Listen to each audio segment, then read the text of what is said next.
दिल्लीतील जंतर मंतरवर सुरू असलेलं आंदोलन आता निर्णायक टप्प्यावर पोहोचले.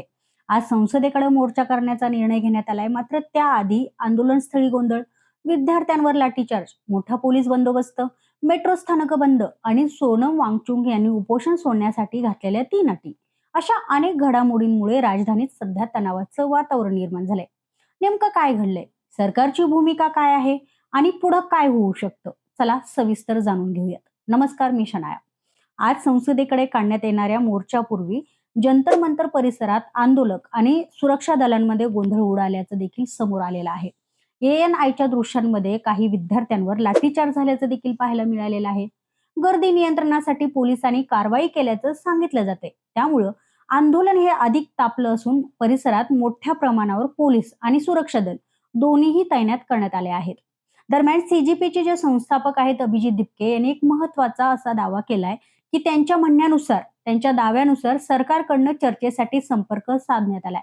मात्र त्यांनी असं स्पष्ट सांगितलंय की सोनम वांगचुक यांना पुन्हा आंदोलनस्थळी आणलं जावं, त्यानंतरच चर्चा होऊ शकते. मात्र सरकारकडनं या दाव्याला अद्याप अधिकृत दुजोरा देण्यात आलेला नाही. दुसरीकडे दिल्ली पोलिसांनी संसद मार्च बाबत स्पष्ट भूमिका घेतली आहे. पोलिसांनी असं सांगितलंय की 20 जुलै रोजी संसदेकडे काढण्यात येणाऱ्या मोर्चासाठी कोणतीही परवानगी मागितलेली नाही आणि आम्ही ती दिली सुद्धा नाही.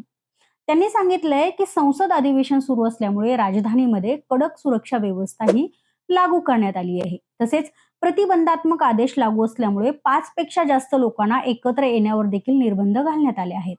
त्याच पार्श्वभूमीवर राजधानीतील सुरक्षा आणखीनच वाढवण्यात आली आहे.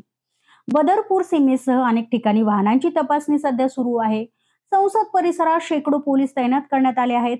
तसंच जनपथ, राजीव चौक, पटेल चौक, सेंट्रल सेक्रेटरीएट आणि सेवा तीर्थ ही महत्वाची जी मेट्रो स्थानकं आहेत ती पुढील आदेशापर्यंत बंद ठेवण्यात आली आहेत. आता बोलूया सोनम वांगचुक यांच्या प्रकृतीबद्दल. सफदरजंग रुग्णालयाने जाहीर केलेल्या मेडिकल बुलेटिननुसार त्यांची प्रकृती सध्या स्थिर आहे. मात्र रक्ताशी संबंधित काही बाबींवर सातत्याने लक्ष ठेवण्याची गरज असल्याचं डॉक्टरांनी देखील म्हटलेलं आहे. तज्ञ डॉक्टरांचं पथक त्यांच्यावर सतत उपचार करत असून ज्या संभाव्य गुंतागुंत आहेत त्या टाळण्यासाठी त्यांना वैद्यकीय देखरेखीखाली ठेवण्याचा निर्णय सध्या घेण्यात आलाय. दरम्यान आज सकाळी सोनम वांगचुक यांच्या इंस्टाग्राम अकाउंटवरून एक हस्तलिखित पत्र जे आहे ते प्रसिद्ध करण्यात आले आणि हे पत्र एका टिश्यू पेपरवर लिहिलेलं असल्याचं पाहायला मिळतंय. आम्ही देखील ते पत्र पाहिलेलं आहे. या पत्रात त्यांनी उपोषण सोडण्यासाठी 3 अटी मांडल्या आहेत. पहिली अट आहे ती म्हणजे शिक्षण व्यवस्थेतील पेपरफुटीसारखे अपयशांची जबाबदारी सरकारने स्वीकारावी. तर दुसरी अट आहे संसदेच्या दारापर्यंत पोहोचल्यावर सर्वपक्षीय खासदारांनी हा मुद्दा संसदेत मांडण्याचं आश्वासन द्यावं. आणि तिसरी आणि महत्वाची अट अशी की जर प्रकृतीमुळे ते संसदेत जाऊ शकले नाहीत तर विविध पक्षांचे खासदार रुग्णालयात येऊन त्यांनी आश्वासन द्यावं. या 3 पैकी कोणतीही अट पूर्ण झाल्यास आपण उपोषण सोडण्यास तयार असल्याचं त्यांनी स्पष्ट शब्दात सांगितलं आहे. या आंदोलनादरम्यान आणखीन एक गंभीर असा दावा करण्यात आलाय. तो अभिजित दिपके यांनी दावा असा केलाय, किंबहुना तो आरोप केलाय की दिल्ली पोलिसांनी जंतर मंतर परिसरात दगडांनी भरलेला ट्रक उभा केला आहे. अभिजित दिपके यांच्या मते शांततापूर्ण आंदोलन बदनाम करण्यासाठी हा कट रचला जात आहे. मात्र या आरोपांवर दिल्ली पोलिसांनी अधिकृत पुष्टी केलेली नाही.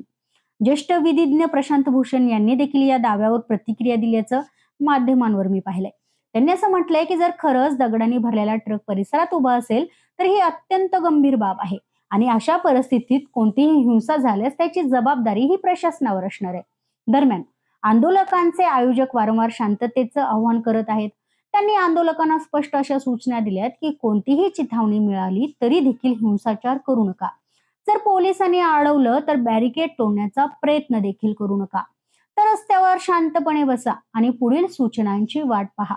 या आंदोलनाला अनेक विरोधी पक्षांच्या नेत्यांनी देखील पाठिंबा दिलाय. त्यामध्ये तृणमूल काँग्रेसच्या महुआ मोइत्रा, आम आदमी पक्षाचे संजय सिंह, मनीष सिसोदिया, आतिशी तसेच अभिनेत्री शबाना आझमी यांच्यासह अनेक मान्यवर जंतर मंतरवर उपस्थित आहेत.